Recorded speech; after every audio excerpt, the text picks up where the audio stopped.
Every car engine ever explained.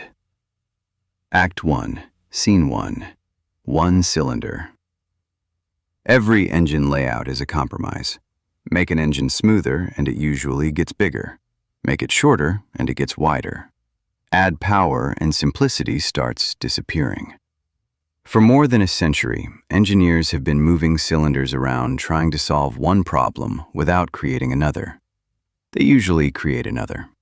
So, if you want to understand why we ended up with inline engines, V engines, W engines, boxers, H engines, rotaries, and a few designs that look like somebody drew them during a fever, you have to start with the layout that has nowhere to hide. One cylinder. The single-cylinder engine is exactly what it sounds like. One piston, one cylinder. And no, it is not an inline one. It isn't a V1 either.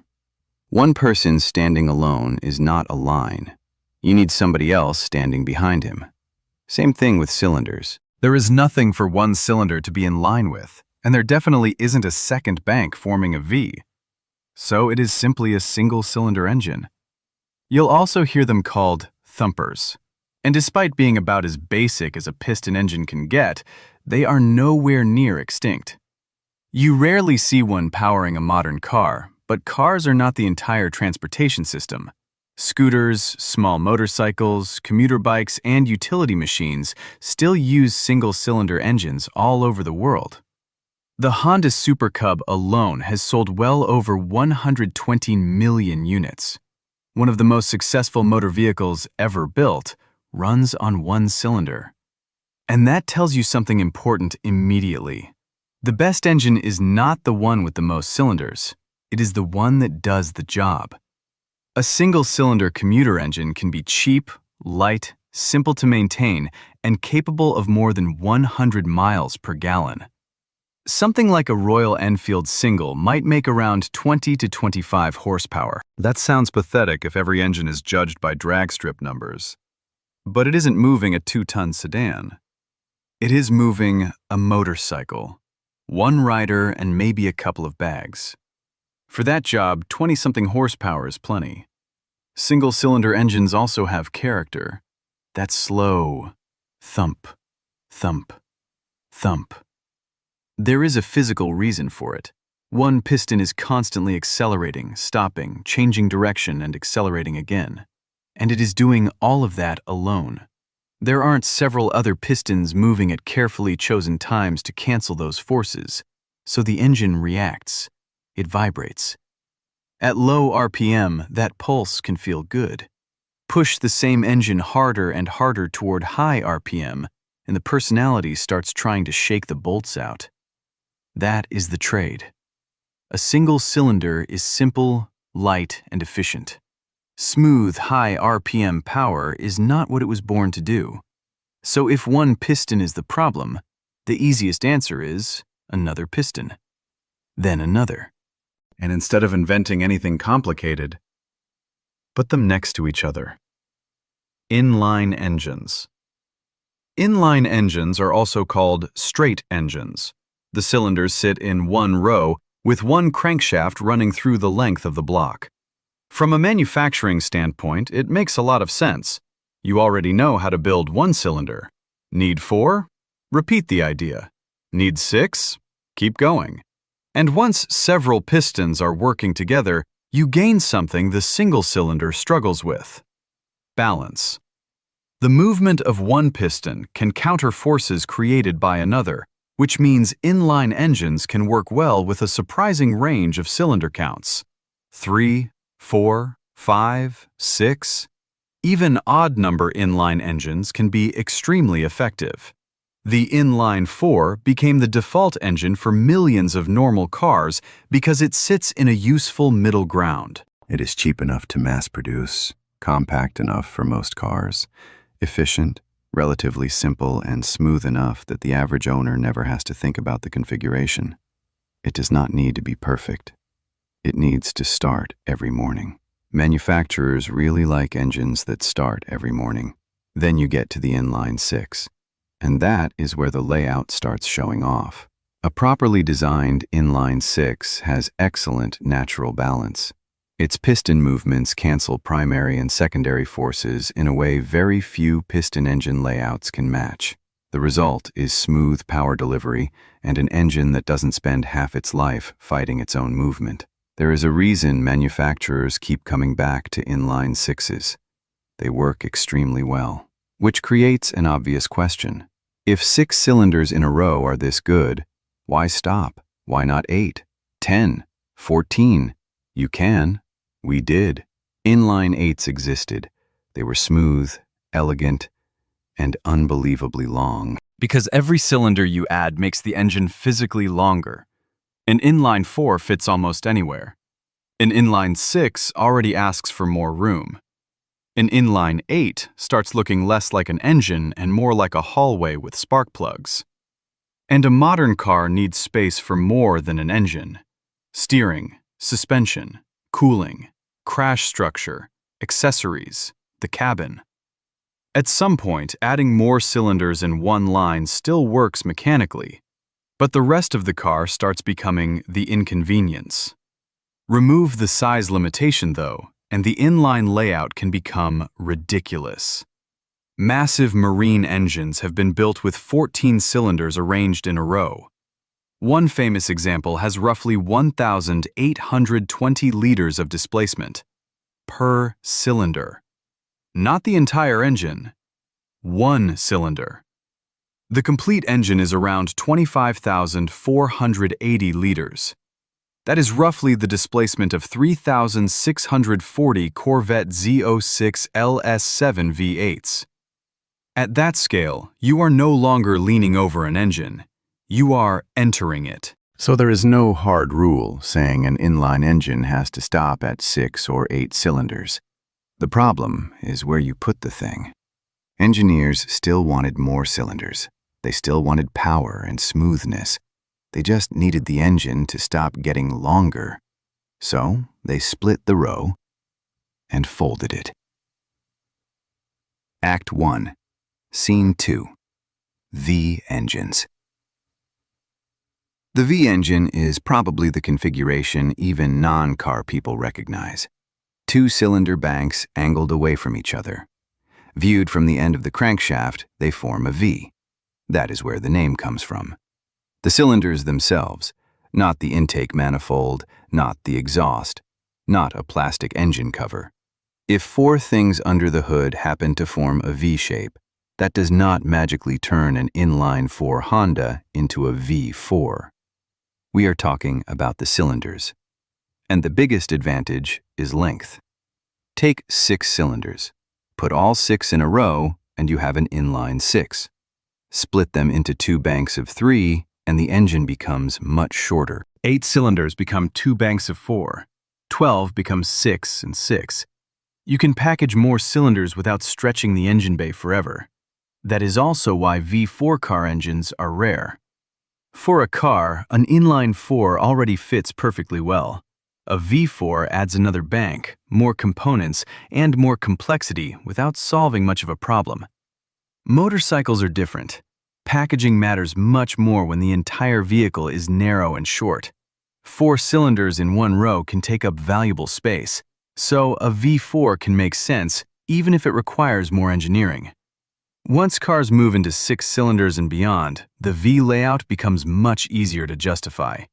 V6, V8, V10, V12, V16, and if normality has completely left the room, V18, V20, V24. Most of those cylinder counts are even for a reason. 2 banks make even numbers convenient. 6 becomes 3 and 3. 8 becomes 4 and 4. 12 becomes 6 and 6. Odd cylinder V engines can exist. V3s and V5s have been built. At low cylinder counts, engineers can work around the imbalance. Other numbers become much more awkward. A 4-stroke engine completes 1 full operating cycle every 720 degrees of crank rotation.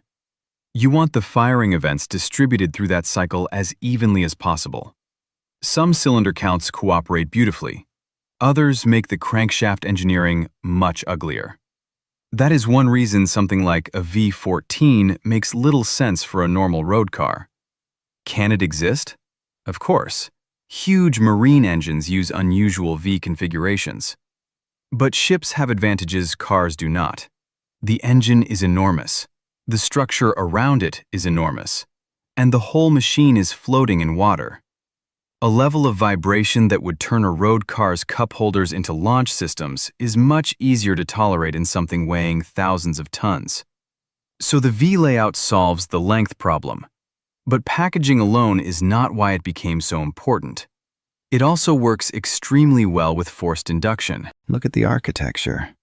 2 cylinder banks, 2 exhaust sides, a valley in the middle. A supercharger can sit between the banks, compressing air and feeding both sides of the engine from a compact package. Or go turbocharged. One bank has its exhaust path, the other bank has another.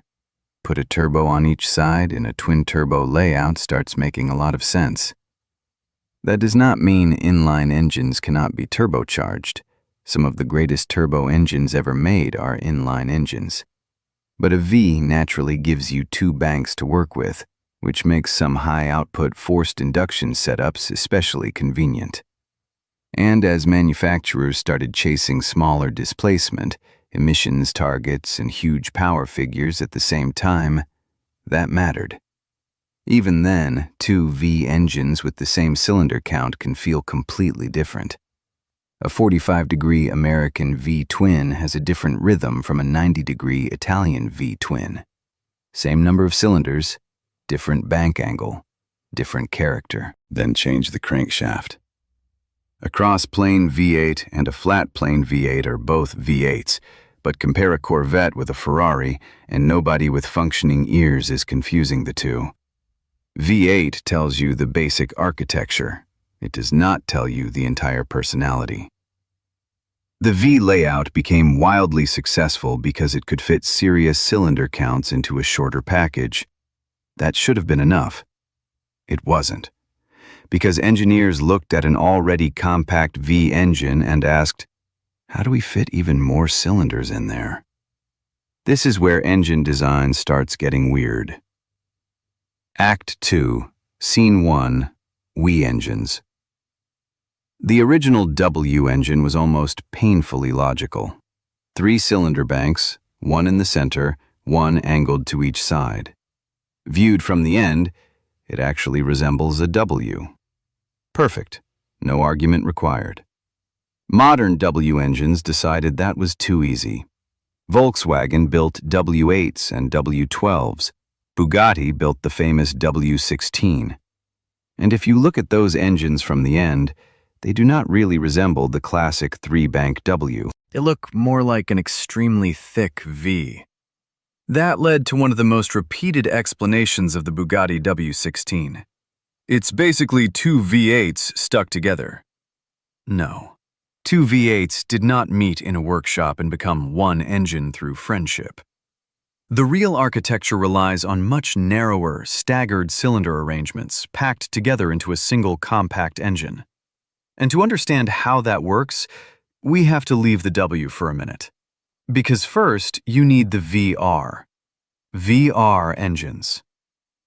Imagine an inline engine, 1 row of cylinders. Now imagine a conventional V, 2 clearly separated banks. A VR engine sits somewhere between them. The angle between the cylinders is extremely narrow. Instead of 1 perfectly straight row, the cylinders are slightly staggered. But instead of 2 wide banks, they remain packed closely together inside a relatively narrow engine. So you get something shorter than an equivalent inline engine without becoming as wide as a conventional V. The VR is basically an engine that refuses to pick a side. And for a while, that compromise was genuinely useful. Before small turbo engines became the answer to everything, fitting 6 naturally aspirated cylinders into a compact car could be difficult. Volkswagen used the VR6 to solve exactly that problem. 6 cylinders, compact package, distinctive sound, and enough packaging flexibility to put 6-cylinder power into cars that would normally have had 4. It was clever engineering. The problem was not that the VR stopped working. The world changed around it. Turbocharging became normal. 4-cylinder engines started producing power figures that once required 6. Emissions regulations became stricter. Fuel economy mattered more. Production cost mattered more. And suddenly, the VR's middle ground solution became harder to justify. It was more complex than a normal inline engine, while lacking some of the packaging advantages of a conventional V. Maintenance could be more involved. Manufacturing could be more involved. And the specific problem it was designed to solve was becoming less important. So the VR looks like another engine idea that had its moment and lost. Except it left something behind. Go back to the modern W engine. If you stop imagining a W16 as 2 normal V8s and start thinking about tightly staggered narrow-angle cylinders, the whole thing makes much more sense. The same basic philosophy allowed huge cylinder counts to fit into remarkably short engines. W8, W12, W16.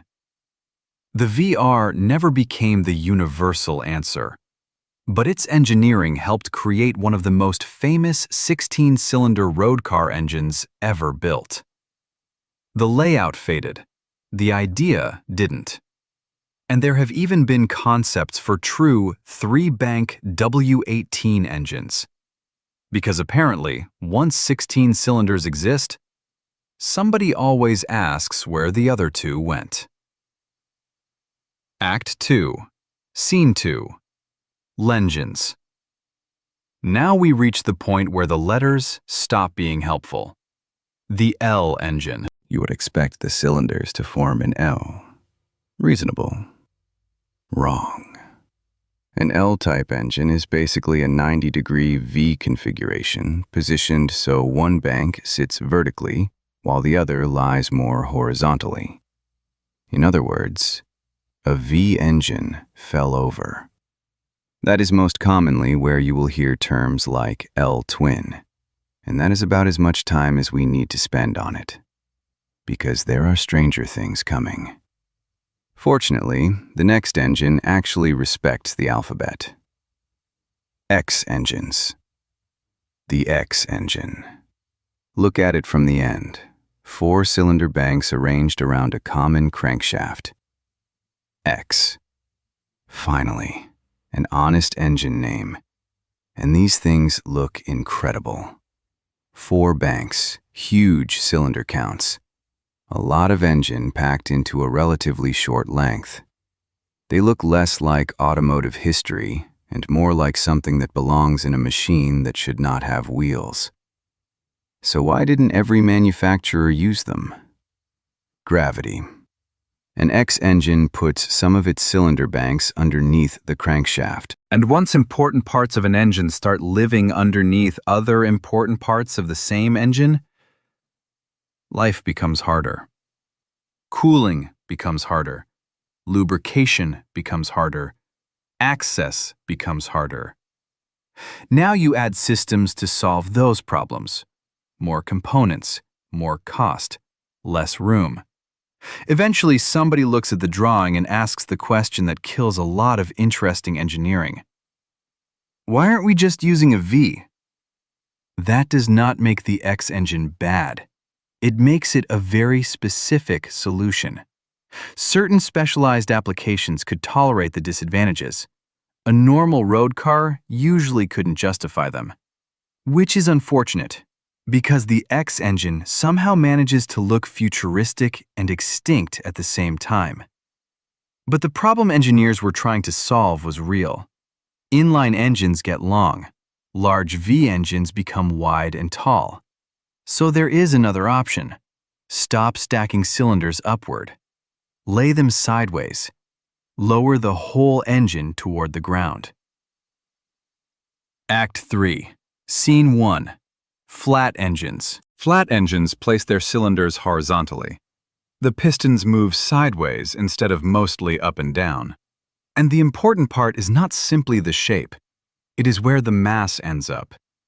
Engines are heavy. Put that weight high in a vehicle, and the chassis has to control it every time the vehicle accelerates, brakes, or turns. Lower the same mass, and the center of gravity drops. That is extremely useful in a performance car. It is one reason Porsche has spent decades using horizontally opposed engines in some of its most famous sports cars. The engine sits low, the weight sits low, and when the car enters a corner, less of that mass is trying to pull the body away from the road. You can feel the same principle even more clearly on a motorcycle. Take something like a Honda Goldwing. It is a huge touring bike. On paper, it can weigh as much as other enormous motorcycles, but put a large part of that weight low in the frame, and suddenly the bike can feel much easier to manage than the number on the scale suggests. The weight didn't disappear. Physics just stopped putting all of it near your chest. So flat engines offer a low center of gravity, low overall engine height, and the ability to package significant cylinder counts without the endless length of a large inline engine. But this is where we need to clear up one common mistake. Flat engine and boxer engine do not mean the same thing. Every boxer is a flat engine. Not every flat engine is a boxer. The difference is what the pistons are doing. Boxer engines. In a boxer engine, opposing pistons move toward each other, then away from each other, like two fists. That movement gives the engine its name, boxer. Other flat engines can still place their cylinders horizontally while using a different crank arrangement and different piston movement. So flat describes the overall cylinder layout. Boxer describes one specific mechanical arrangement within that layout. Subaru is probably the manufacturer most associated with boxer engines. WRX BRZ. The Toyota GR86 uses the related Subaru engine architecture as well. BMW has used boxer layouts extensively in motorcycles, and Porsche built a huge part of its identity around horizontally opposed engines. They all benefit from placing engine mass low. But there is one more confusion worth killing before moving on. A Subaru H4 or H6 is not an H engine. That H is a designation. It does not mean the cylinders form an H. A real H engine is something completely different, and once you see one, you will not mix them up again. Act 3, Scene 2, H engines. Take a flat engine. Now stack another flat engine with it. Viewed from the end, the arrangement resembles an H.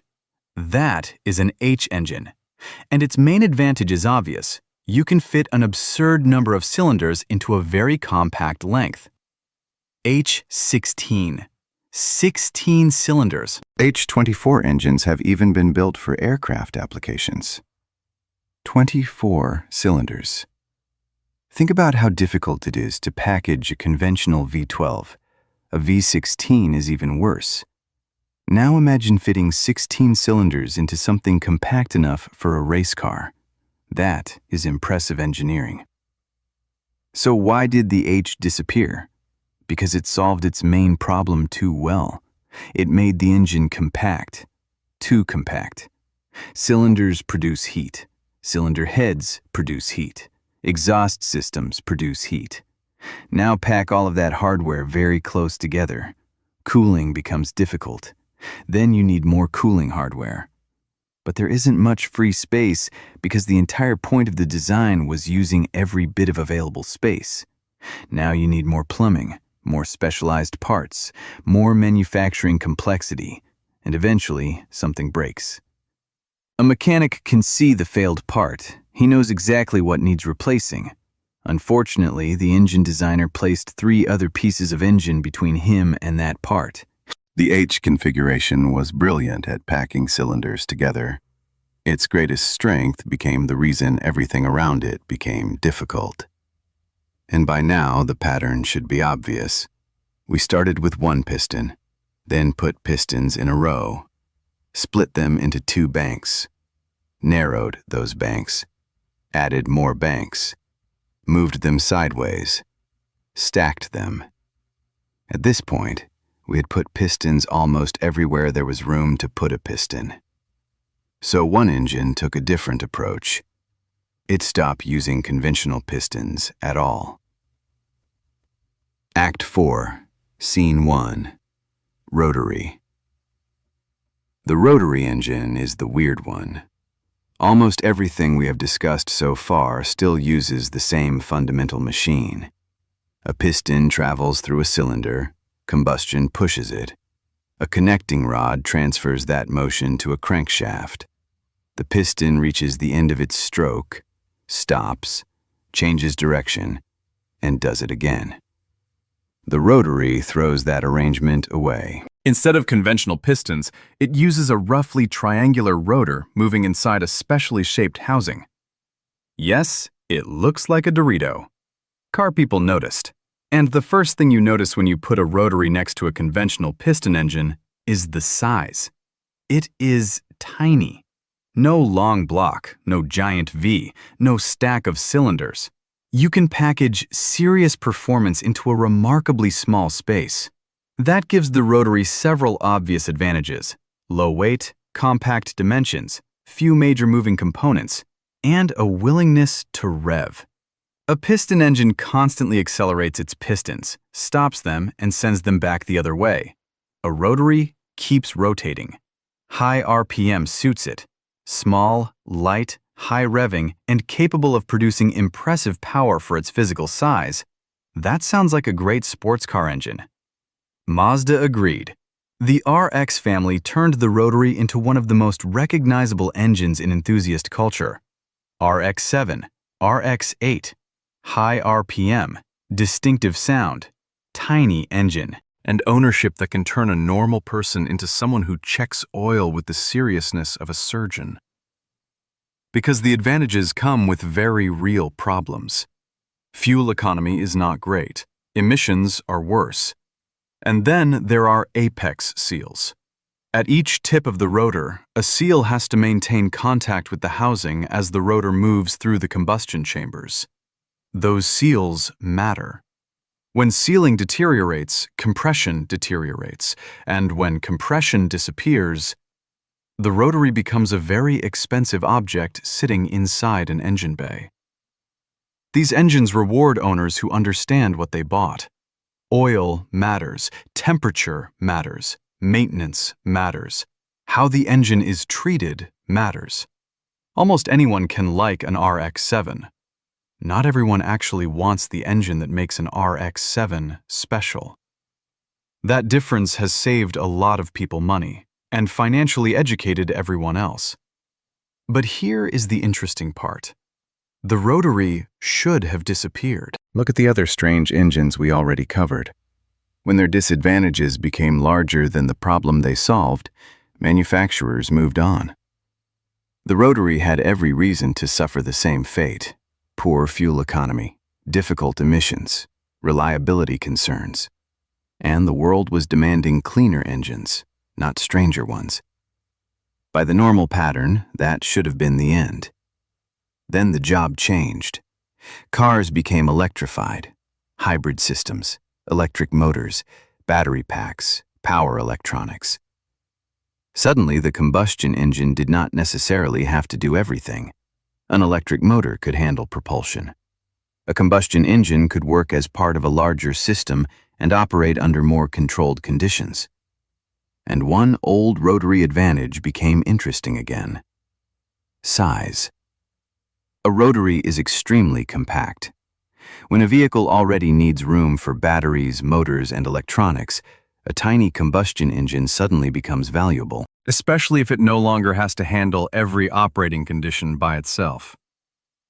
The rotary's weaknesses did not disappear, but hybridization gave engineers new ways to reduce the impact of its fuel consumption and emissions. The rotary survived not because it finally became perfect. The job changed enough that one of its old strengths mattered again. And that might be the best example in this entire video. An engine does not need to be perfect. It needs to solve the right problem. Act 4, Scene 2, The Last Few. There are still a couple of things that do not fit neatly into the main family. First, the U engine. And no, the cylinders do not necessarily form one beautiful U. Think of two separate inline engines sitting next to each other. Each side has its own crankshaft. Then both outputs are combined into one drivetrain. So essentially, two engines working toward one result. Which also means two crankshafts, more components, more weight, and more complexity. It worked, But it works and this is the best way to do it are not the same thing. Other layouts eventually solved the same problems more cleanly, and the U engine mostly stayed in history. Then there is the hybrid. A hybrid is not an engine configuration. An inline-4 can be hybrid, a V6 can be hybrid, a boxer can be hybrid, a rotary can be hybrid. Hybrid describes how the combustion engine works with an electric system. It does not tell you how the cylinders are arranged. The same applies to turbochargers and superchargers. They change how the engine breathes and can completely change its performance. But a turbocharged inline-4 is still an inline-4. A supercharged V8 is still a V8.